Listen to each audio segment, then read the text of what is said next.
Welcome to another episode of the English Blog, a blog of English teachers by English teachers for English teachers. We are the English Blog team. My name is PJ. I'm Christine. And I'm Sarah. Welcome to Season 5, Episode 2 of the English Blog. We're talking today about homework, and we're going to answer a bunch of questions such as, should I even assign my students homework? How often should I assign homework to my students? Are there any possible alternatives to assigning homework? These and other questions are ones that we're going to address in this video. Stay tuned till the very end because we have some very exciting information to share with you guys. Don't forget that the English blog provides customized lesson plans, and we release weekly vlog and blog content related to ESL education. Please do send us a message on our website, www.theenglishblog.com, and we would also love to hear from you on our Facebook. Do send us a message. Let us know what kind of topics you'd like to see us cover. We'd be more than happy to hear your thoughts. As PJ said, you can find us on Facebook at the English Blog for Teachers. We're also on LinkedIn, Instagram, Twitter, and of course, YouTube. So across whichever social media platform you use, please reach out to us. Our vlogs get uploaded first on Facebook and then onto YouTube. So that's where you can watch our vlog content. And we post all of our vlogs and blog articles on our Facebook and our LinkedIn, and of course, www.theenglishblog.com. Special thanks to 90.5 Good Vibes FM in Mindanao. Maybe you are listening right now from there. I hope so. Hello. They're an awesome radio station, and we're here at least once a week. I think they are now playing twice a week. The replays. So you can find us there, and as well, they have a digital radio station, and they're also on Facebook. So check them out, 90.5 Good Vibes FM. Our first question for today is, what is the purpose of homework? Okay, so for this week's episode, I did a bit of reading. And I have some statistics for you guys and some information that has been synthesized in my brain for you. So today, I'm going to a summary of what many of the studies have determined as the purpose of homework. And it's really interesting because they've divided it into instructional and non-instructional purposes. So as far as instructional purposes goes, there's usually three categories: practice, preparation, and extension. Practice is something that you learned in class and then you keep doing it to practice it. Preparation means you're preparing something that you're probably going to see in class tomorrow. And then extension is like the projects. That's to go beyond what you've done in class. It's not quite rote practice of what you saw. It's to think critically, apply it to something new. That's the type of homework that is on trend in 2021. It was really interesting to see the non-instructional homework, specifically for children, which honestly I had never really thought about the non-instructional purpose of homework. But there are four main ones, which is to facilitate parent-child communication. Okay, fine, very, very relevant. To fulfill directives, which means you might be told supervisors might want you to give homework.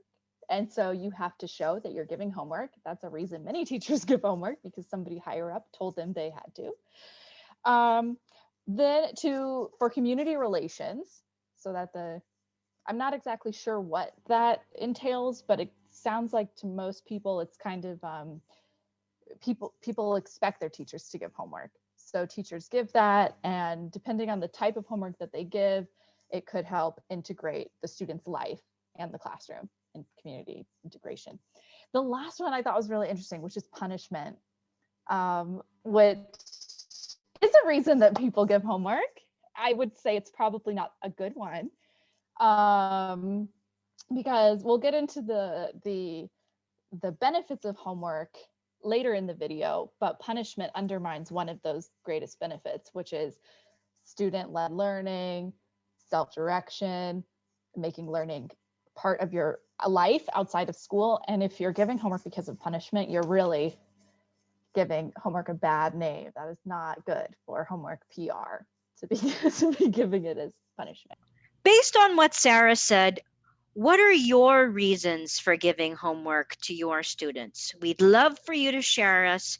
Based on what Sarah said, what do you think is your most common reason for giving homework to your kids? Please do share it with us in the comments section below. Christine, what about you? Well, homework should never be something that students have to do. And if you assign homework because of punishment, they're just going to see homework as this negative thing. And you don't want them to have that negative association. Homework should be seen as an opportunity for students to learn and grow. And students should have this positive association with homework. So it's very important to assign homework for the right reasons and not the wrong reasons, for example, punishment. All right, let's go to our next question. The second question many teachers struggle with is how much homework to give and how often to give it. Again, we'd love to hear from you, so please do share your answers in the comments section below and tell us how much homework do you give to your students and how often. I am notoriously bad at this aspect. I always give way too much homework, way more homework than I ever want to grade, and I give it almost every day. So I think that upon reflection and upon what I learned from Sarah and Christine, I should reevaluate how much and how often I give homework. What about Christine and Sarah? What are your thoughts? Yeah. I ask you a question, PJ. I want to know, how long do you think your students spend doing your homework? That depends. It depends what's your average, do you think? Well, I was coached early on in my career that I should not assign more than 30 minutes of homework, because if you're teaching in a K to 12 school, that's at least six subjects giving homework: history, math, science, English. But in my opinion, you cannot do any other subject without being masterful in my subject. So everybody else has got to adjust. I get to give homework every day, but I do try not to I do try not to give needless homework, homework that doesn't serve a purpose. And I do try to keep it to 30 minutes, although I have to admit I don't always succeed. What about you, Sarah? Oh, well, I kind of want to ask Christine her opinion, and then I want to hit you guys with some charts and talk about if you should keep doing it the way you're doing it or perhaps make a few changes. So I want to know how Christine does homework in her classroom. Honestly, I'm a little bit torn about the situation. Part of me wants to be like PJ and assign homework every single day, all the time, and give them a whole bunch of work to do to keep the material fresh and give them opportunities to practice. But another part of me really admires the Finnish education system. I'm sure you guys have heard of it. In Finland, children on average are assigned 30 minutes of homework total for all their subjects. They start school at 7 years of age. They have a whole lot of playtime and break time. And I don't know how exactly their education system is measured for them to say it's one of the best in the world, but that's very fascinating to me. You don't want your students to get burnt out, but you also don't want them to not feel challenged. There needs to be, again, this happy medium. Homework needs to be difficult enough to allow your students to think critically and feel at least a little bit challenged, but it should also be feasible enough so that students don't get overly frustrated or even worse, quit and not want to do it. So I want to hear what statistics Cher has to say on this. Yeah, so I've got some interesting overall statistics for you guys. First, I should start out by saying that just like the English blog, the educational community at large is divided on this issue. Some people love homework, swear by it. Other people swear by burning it all to the ground. Some people say there needs to be a medium. What I will say is that most people agree that they disagree on the effect, but most people agree that homework becomes more effective as you get older. So it's better for, well, they say, some people would say it's better for older children to do homework, but lots of people will say, okay, well, maybe it's more effective, more efficient, but it's still not good. They're still worse off for doing it than they would have been not. So that's kind of what people agree on, that the older a child or to a point an adult gets, the more they'll get out of the homework. But people debate as to whether they're getting much at all. The other stats I want to show you, could we open the PowerPoint, please? I'm going to talk about this because me and Christine are American, and all of us, I think PJ, have some experience in the American educational system as students. So these are the homework recommendations by time in the US. By the National Education Association and the National Parent Teacher Association. I was very, very, very surprised to see this. They recommend 10 minutes of homework a night per grade level. So if you're in the first grade, you've got 10 minutes. By the time you're a senior in high school in your final year, you're doing about 2 hours of homework a night, which about correlates with what PJ was saying, that she might give 30 minutes of homework, but then there are 5 or 6 other classes also giving 30 minutes of homework. So that's where the US stands, and it is widely recommended. I think this is true. This is what people across North America are into. For me, it seems a little bit high. I may be at the opposite end of PJ on the spectrum. I don't really like homework. I don't like giving homework.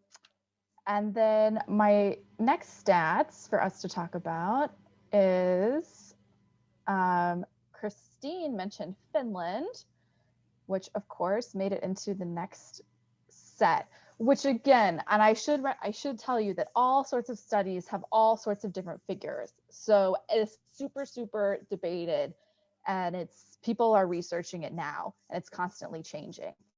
There are some studies that mention what Christine had mentioned, that Finland specifically doesn't give a lot of homework, yet does really well on global standardized tests and measures of education.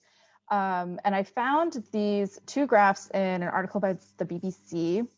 I can link them in the comments, that show that the average hours of homework per week, the more homework doesn't necessarily correlate with a higher score on international assessments. Just because you're giving more homework doesn't mean that your students are going to be learning more, or I should say testing better, because that's a whole other debate as to whether these tests are actually measuring what you want them to measure. But if you accept that conceit that standardized tests are going to measure achievement or ability, then it does seem to show that increase in the time spent on homework doesn't guarantee in test results. What do you guys think about that? Are you surprised? Is it what you expected? I think PJ had something So, to say. yes. So I think that, first of all, it depends also on the quality of teaching. So I noticed that if you are a great teacher, then you know how to teach something complex that would take several lessons in less time. And why do I say this? Why is this important? Because just like you mentioned, we all went to American schools. I went to an American school too. And one of the things that every American school has are standards per grade level. So I often think that what ends up leading to an excessive amount of homework are these standards, because teachers feel the need to meet these standards in the syllabus, in the curriculum. And the trend in the trend in teacher performance now is how many of these metrics are you able to reach per grade level, right? And so there's a lot of pressure on the teacher to be able to hit all of these standards and all of these metrics. And what ends up happening is, instead of deep learning about, let's say, a select range of skills, what ends up happening a lot in education is a broad overview of skills, but not really an in depth approach. And so, going back to our first question about homework, the purpose of homework, for me as a teacher, I often use homework to reinforce the learning. So, practice might be another word that you would use, but I like the idea of cementing or reinforcing what is taught in class. And because I don't feel like there's enough time in class to cement what they learn, and that's what ends up leading me to assign more homework. But if we could narrow down the metrics and the standards to something realistic and feasible, you know, then there would not be this need to assign so much homework, first of all. And I also think that it would lead to deeper learning that would be more beneficial in the long run. And that will be reflected in the tests as well, and in the test scores, rather. Yeah, I agree that teaching for the tests is a terrible thing because it just prevents teachers from being able to teach in depth and really get into the material. They may be teaching a broad range of subjects, but it's very shallow and just not really into the material. And I think the No Child Left Behind Act really worsened the way teachers teach in American schools, and it's just getting worse, unfortunately. Okay, let's go to our next question. What type of homework should I give, and should I grade it? For preparation homework or preparatory homework, probably the most common example, and I already mentioned this before, is assigning a reading from the textbook right before it's taught. Maybe you can assign a chapter or parts of a chapter so that they have some exposure to the material the the lesson is given. And then for integration type homework, which applies again different skills learned in different lessons to produce a single piece of output, an example of that is a book report. And a book report combines different skills like summarizing, describing main characters, conducting literary analysis to produce the single piece of output, which is the book report. And then for practice homework, which again is practicing what was just taught in class. Let's say your students just learned how to write complex sentences in class. When they go home, they can practice writing complex sentences. And then, if you want to take that a step further, you can do or give them extension assignments, which is again a way for teachers to challenge students to do something new with something that they already know or have already learned. So I mentioned before about homework involving writing complex sentences. If you want to challenge them, you can have them, for example, write a creative short story, and in that short story, incorporate complex sentences. So, yeah, there's a huge variety of assignments that you can do. And for each category of homework assignments, there are so many different things that you can assign. For me, I really like to assign credit, no credit homework. So, um, there's two types of homework I like to assign now that I didn't assign when I first started teaching. And so the credit, no credit homework is, I like to do a lot of free writing. And this doesn't this it doesn't matter whether you're working with a native classroom or a non-native classroom. What I do is I have them keep a journal, and this is great because what I can do with this is I can give them the structure. Basically, it has to have these components: one, two, three. Usually, something like it has to answer the question, it has to explain why you feel the way that you feel, and or your reasons behind your answer. So that ties into the credit, no credit is usually I'm looking for an aesthetic response to what is happening in the classroom.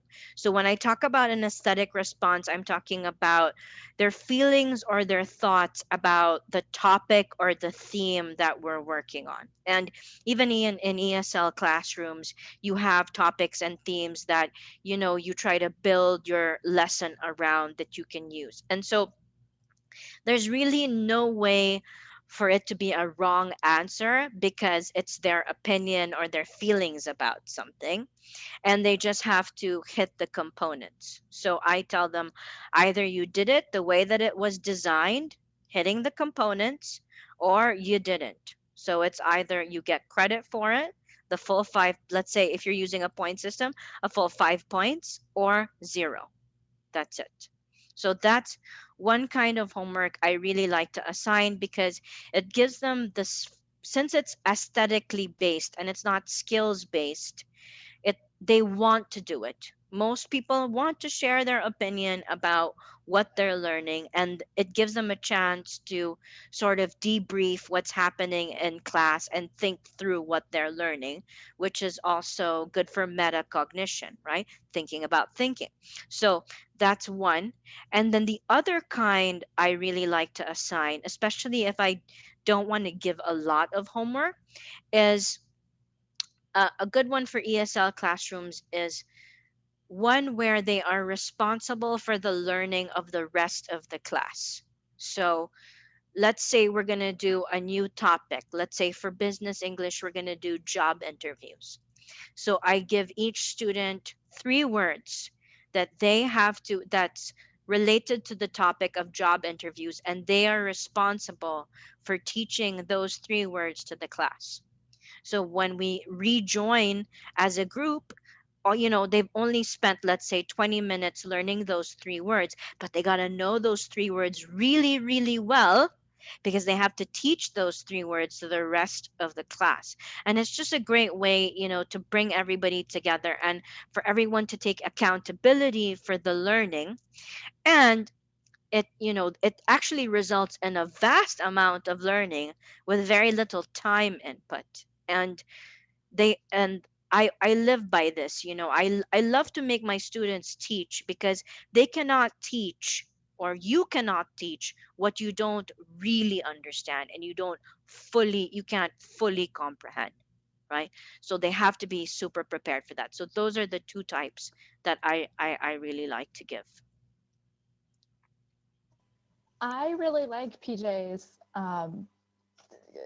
homework presentation, or I don't know how exactly to call it. It gets to a point in a lot of the reading that I did, which makes perfect sense, which is that students want to feel that the work that they have done at home has some kind of greater purpose. That and when they're going to be doing something like PJ just described, teaching it to the class, that's a great, yeah, it's super important. It has real purpose, and you give that student a real, like, tangible understanding of why they did the homework, why it was important to do the homework. It's a really meaningful homework exercise. Um, and that is what, by and large, your students are looking for. And so I would like to say, concerning grading homework, there are two main ways that teachers overall grade, that foreign language teachers, I guess I should say specifically, grade homework, which echoes also what PJ said. The most common one is, did you do it or not? It's not actually corrected.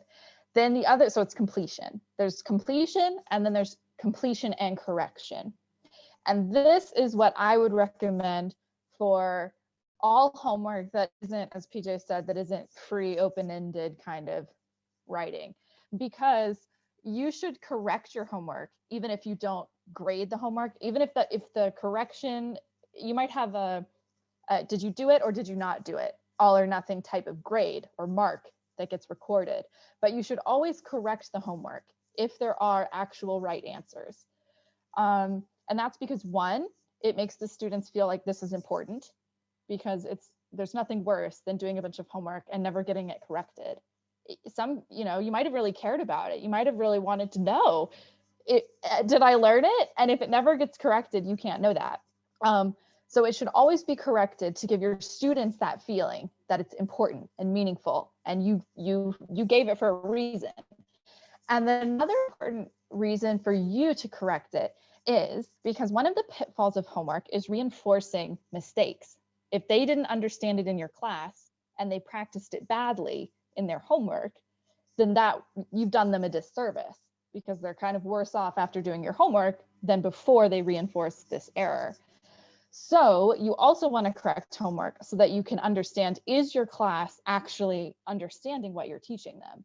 Because if you've got a bunch of people that incorrectly did homework, then you didn't prepare them for it. Something is broken down somewhere in your teaching process, and you need to know that. And you won't know that if you give, did you do it, did you not, and you don't actually look at it. And the other interesting thing is, and if it makes sense, students also love homework that gets marked with comments from the teacher, of course, because everybody wants feedback. Everybody wants to know that you care about what you assigned. Obviously, you can't do this for every single homework assignment, but you should always do it for those big projects, big essays, that kind of thing. And I guess the last thing I'll mention is from my stats. They echo exactly what Christine and PJ were talking about, which is the top 2 homeworks that language teachers give. Number 1 is writing, by far. The second one is reading. The third one is speaking, and the last one is listening. But teachers seem to think that they give homework for all of those categories, but then they actually don't. So, don't be under any illusions if you're giving writing homework.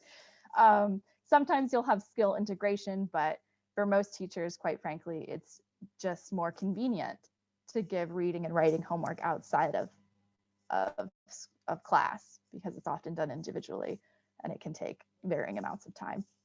So I thought that was really interesting. I'll say, as somebody who doesn't like homework, I tried to, CJ's giving me the eyebrow for everybody listening on the radio. I don't like to give homework. And part of it is because I'm a language assistant. And so I don't ever have to grade it. I don't have to I think I don't think about that side of things enough. And the other reason is because I love teaching adults, which is a kind of a different world of homework with adults. Some people really want it. And I find that with my adults, especially the ones I'm teaching in the US who have a native English world all around them, I give them assignments like, today or this week, before I see you again, I want you to go somewhere and order coffee, and then write me a paragraph about that experience. How did it go? What did you order? That kind of thing, to get them kind of into the community and practicing other skills. That's the kind of homework I like to give. But part of it is because of the people I like to teach. Yeah. Don't forget that the English blog provides customized lesson plans and releases weekly vlog and blog content related to ESL education. Please do drop us a message at www.theenglishblog.com, and be sure to subscribe to our website for exciting offers and updates. You can follow the English blog on our website, www.theenglishblog.com, as well as across social media. We premiere our videos on Facebook, and then they are posted to our YouTube account. We're also on LinkedIn, Instagram, and Twitter. Across all of those platforms, you can access our blog and vlog comment, as well as talk to us. Let us know about future topics. Tell us what you think about homework. Are you more of a PJ style traditionalist, or are you ready to never see another homework assignment again in your life? What's your favorite homework assignment to give and to grade? And any thoughts you have on this or any other English teaching topic, please drop us a line, like, follow, share, subscribe.